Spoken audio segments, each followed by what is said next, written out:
आज हम स्टार्ट करते हैं लिपिड राफ्ट्स के बारे में। लिपिड राफ्ट एक बहुत इंपॉर्टेंट टॉपिक है नेट पॉइंट ऑफ व्यू से, तो शुरू करते हैं। देखिए, लिपिड राफ्ट जो होता है ना, वो किन किन चीज़ों से मिलकर बनता है? कोलेस्ट्रॉल एंड स्फिंगोलिपिड से। Cholesterol and sphingolipid stand to self assemble into microdomains that are more gelated and highly ordered than surrounding regions, consisting primarily of phosphoglycerides. Lipid raft जो होता है ना गाइस, उसमें कोलेस्ट्रॉल और स्फिंगोलिपिड जो होते हैं ना, ये मेनली अटैच होते हैं। ठीक है, इन दोनों चीज़ों से मिलके वो अपने आप को सेल्फ असेंबल करता है। Because of their distinctive physical properties, such as microdomains tend to float within the more fluid and disordered environment of the artificial bilayer. As a result, these patches of cholesterol and sphingolipids are referred to as lipid rafts. वही मैंने बताया कि वो जो lipids होती हैं वे अपने आप को क्या अटैच कर लेती हैं, ऐसा अरेंज कर लेती हैं कोलेस्ट्रॉल और स्फिंगोलिपिड्स के फॉर्म में। The outer leaflet of the raft consists primarily of cholesterol and sphingolipids.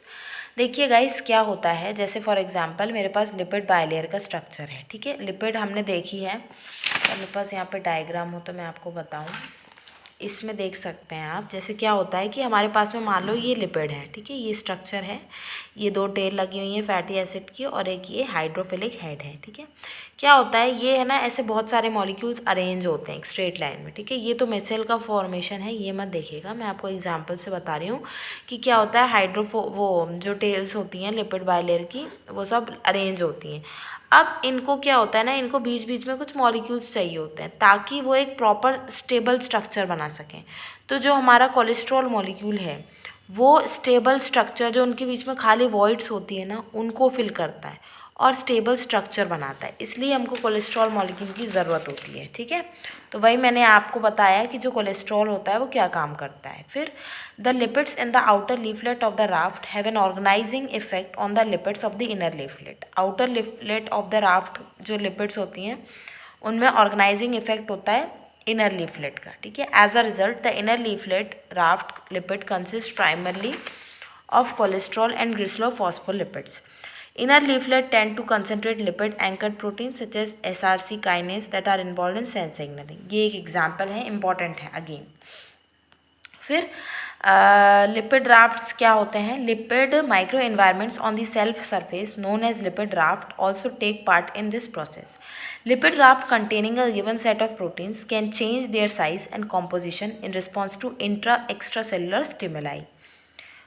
फिर lipid rafts consist of dynamic assemblies of cholesterol and sphingolipids in the exoplasmic leaflet of the lipid bilayer. तो lipid raft जो होते हैं वो अपने dynamic assemblies form करते हैं cholesterol और स्फिंगोलिपिड्स की, कहाँ पे? एक्सोप्लाज्मिक लीफलेट में ऑफ द लिपिड बाइलेयर. उसके बाद में यहाँ पे हमने शॉर्ट नोट्स में भी लिख के रखा है कि लिपिड राफ्ट्स क्या होते हैं. तो माइक्रोडोमेन होते हैं जेल लाइक. ठीक है, स्फिंगोलिपिड और कोलेस्ट्रॉल होता है, इनमें मेन कॉन्स्टिट्यूट कहाँ कहाँ पाए जाते हैं? सारी मेम्ब्रेन में, लाइजोसोम्स में, गोल्जी में. और जो अदर कॉन्स्टिट्यूएंट्स होते हैं वो क्या होते हैं? ग्लाइकोलिपिड्स, इंटीग्रल प्रोटीन्स और GPI एंकर प्रोटीन्स. स्फिंगोलिपिड में हेड ग्रुप जो होता है उसमें लार्ज वॉइड होती हैं. और कोलेस्ट्रॉल क्या होता है? ये प्लेनर मॉलिक्यूल होता है. ये क्या करता है? ये फिल करता है वॉइड जो कि क्रिएट होती हैं large head group of sphingolipids. जैसा कि मैंने आपको अभी बताया था कि स्फिंगोलिपिड्स जो होती है ना, उनका लार्ज हेड ग्रुप होता है. ठीक है, जैसे हमारी जो लिपिड होती है उसमें लार्ज हेड ग्रुप होता है, हाइड्रोफिलिक, और टेल होती है. तो उसकी वजह से क्या होता है कि वॉइड्स हो जाती हैं, उसमें बड़े बड़े छेद हो जाते हैं, है ना, हम समझ सकते हैं. तो वो आ जाते हैं, तो उसकी वजह से क्या होता है कि वहाँ पे बहुत स्पेस होती है, स्टेबल नहीं हो पाता मॉलिक्यूल. तो कोलेस्ट्रॉल वहाँ पे वो वॉइड्स को फिल करते हैं. ठीक है, फंक्शंस तो सेल सिग्नलिंग में, एंडोसाइटोसिस में और प्रोटीन स्टेरॉयड ट्रैफिकिंग में होता है. ये हम आगे जब सेल सिग्नलिंग पढ़ेंगे, जब हम यूनिट, तब स्टार्ट करेंगे. ठीक है, फिर हमारे पास में एक और स्ट्रक्चर आता है जिसे हम बोलते हैं क्या? लाइपोसोम. देखो, ये हमारी टेल है, 2 फैटी एसिड टेल है, और ये क्या है? हेड. इसको सिंगल लेयर में करा तो इसने क्या बनाया? माइसिली. माइसिली जो होती है वो एक स्फेरिकल मॉलिक्यूल होता है. ठीक है, इसमें सिंगल टेल होती है, यहाँ पे 2 टेल होती है फैटी एसिड की, यहाँ पे सिंगल टेल होती है.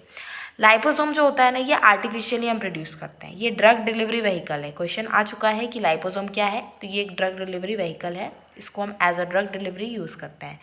इन लाइपोसोम एक lipid soluble drug in bilayer के फॉर्म में होता है. Protective layer of polyethylene glycol, drug crystallize in aqueous fluid, antibody.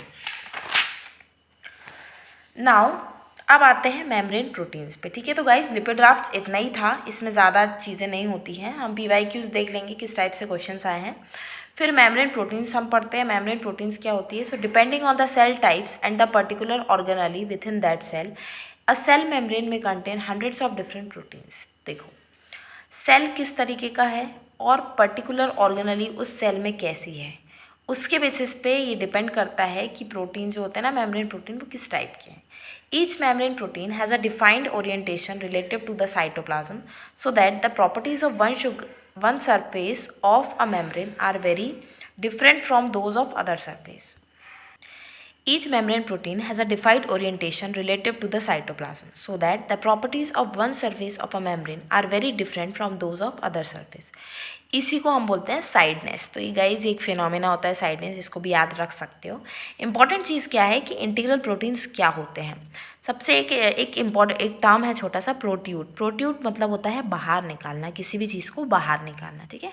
तो प्रोटीन्स जो होते हैं ना गाइज वो 3 तरह के होते हैं। एक होता है इंटीग्रल प्रोटीन, एक होते हैं पेरिफेरल प्रोटीन्स और वो दूसरे होते हैं लिपिड एंकर्ड प्रोटीन्स, ठीक है।